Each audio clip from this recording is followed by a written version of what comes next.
let me ask you quickly. A lot of Nigerian youth who are frustrated, and the example of the young core member comes to mind. But the first and foremost thing, we heard that the DG of NYC is promising that they're going to start payment.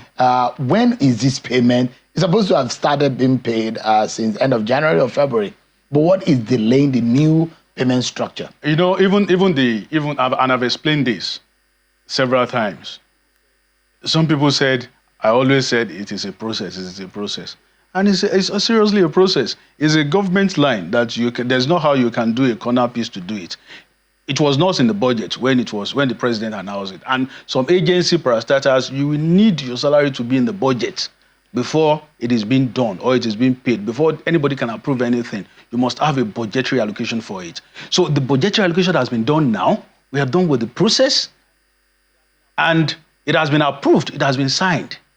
And now they can start taking it, paying it. So we are approaching another payment of allowance for the core members. Are you assuring Nigerian core members who are watching tonight? You saw the DG, the new DG, saying that you will get it. And they're asking me a question, what of those that are going out now? Are they going to receive it? Is it backlog? The backlogs of those that said, he said, we have your this thing. We will push. And I can tell you, in as much I'm the minister of youth, some people you may not like my face. You may not like to hear this. You may not this thing, but I'm doing the work is what I... So I want to get the assurance as a minister, because this is also, the buck stops on your desk. Will that payment happen at the end of this month? It will happen. That's a promise. Yeah, it will happen. And those backlogs... It has been signed. The backlog will be paid. And we'll work on it, and we'll make sure that since... It will not be immediate. It will not be immediate. But it will happen. It will happen. But it will not be immediate.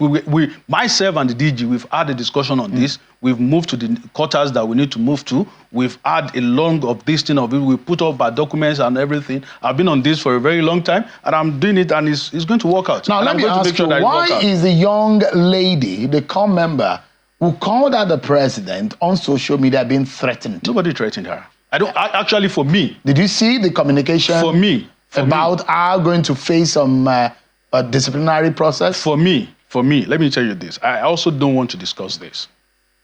And that's the truth. And the reason why I don't want to discuss is that I would prefer we discuss confabs and all those things like that, because every young people, everybody, not even only young people, have freedom of speech. And I'm a product of freedom of speech. So until they criticize the president. No, you do not criticize. Because the girl seems to be in trouble. A lot of criticism have come to the president. This is not the first one. So why is the girl's case different? Have anybody called her? Have you had any panel for her now? But there was a communication, except if you have intervened. Have you intervened on that matter? We've done. See, let me say this. Let me say this again and again. And I'm live now. Let me say this. When you are in any institution, even here where we are, before they give you a job here, they have their hearts. They have what they sign. They have everything. And like we said, NYC is in all local government. Probably the local government coordinator or whatever that knows our face saw her and saw the post. And this is my core member. Let me put a call. That doesn't mean that it's coming from probably a headquarters, all this thing or that.